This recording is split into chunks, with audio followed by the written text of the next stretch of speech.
নমস্কার বন্ধুরা, আপনারা দেখছেন বং প্রকল্প ইউটিউব চ্যানেল। তাই পিএম কিষাণ নিয়ে আরেকটি বড় ঘোষণা আমি নিয়ে এসেছি আপনাদের সামনে।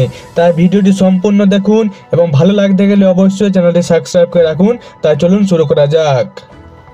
বন্ধুরা, কিভাবে স্ট্যাটাস চেক করতে হয় ওয়েবসাইটে গিয়ে সেই প্রক্রিয়াটা আপনাদের সামনে দেখাচ্ছি। তাই গুগলে গিয়ে pmkisan.gov.in সার্চ করুন এবং সার্চ করার সঙ্গে সঙ্গে দেখতে পাচ্ছেন একটা পেজ খুলে এসেছে এবং এই অ্যাডটাকে আমি এখানে ক্লিক করে সাইড করে নেব এবং এখানে দেখতে পাচ্ছেন লেখা রয়েছে নো ইওর স্ট্যাটাস।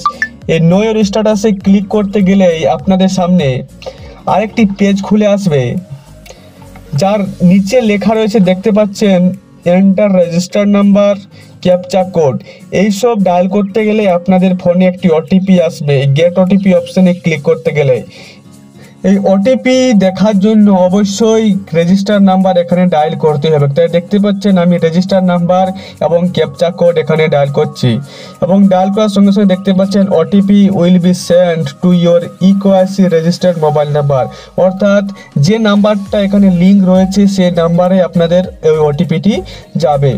তো দেখতে পাচ্ছেন ওটিপি এসে গেছে আমার মোবাইলে। দেখতে পাচ্ছেন ওপরে যে মেসেজটি রয়েছে সেখানে ওটিপিটা রয়েছে 4022। এই যে 4022 একটি ওটিপি রয়েছে ওয়ান টাইম পাসওয়ার্ড। এই ওয়ান টাইম পাসওয়ার্ডটা অবশ্যই এখানে ডায়াল করতে হবে। তাই দেখতে পাচ্ছেন আমি কিভাবে ডায়াল করছি। 4022 ডায়াল করার পর গেট ডাটাতে ক্লিক করলাম এবং সেখানে ক্লিক করার পর দেখতে পাচ্ছেন পার্সোনাল ইনফরমেশন নিচে লেখা রয়েছে। পার্সোনাল স্ট্যাটাসের ক্লিক করার পরে দেখতে পাচ্ছেন এলিজিবিলিটি স্ট্যাটাস লেখা রয়েছে। ল্যান্ড সেন্ডিং এখানে ক্লিক থাকতেই হবে। এই তিনটি ক্লিকের মধ্যে যে কোনো একটিতে যদি নো থাকে তাহলে আপনার অ্যাকাউন্টে টাকা ঢুকবে না। হ্যাঁ বন্ধুরা, এখানে ল্যান্ড সেন্ডিং, ইকোআইসি স্ট্যাটাস, আধার ব্যাংক অ্যাকাউন্ট সেন্ডিং স্ট্যাটাস, এই তিনটিতে অবশ্যই এই রাইট চিহ্ন অথবা ইয়েস থাকতেই হবে। যদি তিনটির মধ্যে কোনো একটিতে নো থাকে তাহলে আপনাদের টাকা ঢুকবে না। এবং দেখতে পাচ্ছেন নিচে লেখা রয়েছে disclaimer, if you have linked your Aadhaar number to your bank account recently please wait for 15 days for to appear on the portal. এর মানে হচ্ছে রিসেন্টলি, অর্থাৎ আপনি যদি এই কোডের মধ্যেই ব্যাংকে আধার লিঙ্ক করেছেন তাহলে অবশ্যই আপনাকে 15 দিন অপেক্ষা করতে হবে অ্যাপ্রুভ হওয়ার জন্য। এই নিচের দিকে দেখতে পাচ্ছেন লেটেস্ট ইনস্টলমেন্ট ডিটেলস, অর্থাৎ যে ইনস্টলমেন্ট রয়েছে তার ডিটেলস এখানে দেওয়া হয়েছে।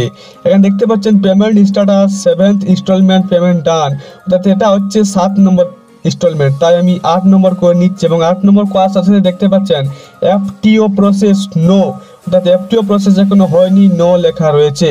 এবং যে পেমেন্ট স্ট্যাটাস সেখানে দেখতে পাচ্ছেন waiting for approval by state, অর্থাৎ এখনো ডেট দেওয়া হয়নি যে 16 নম্বর কিস্তি কবে দেওয়া হবে।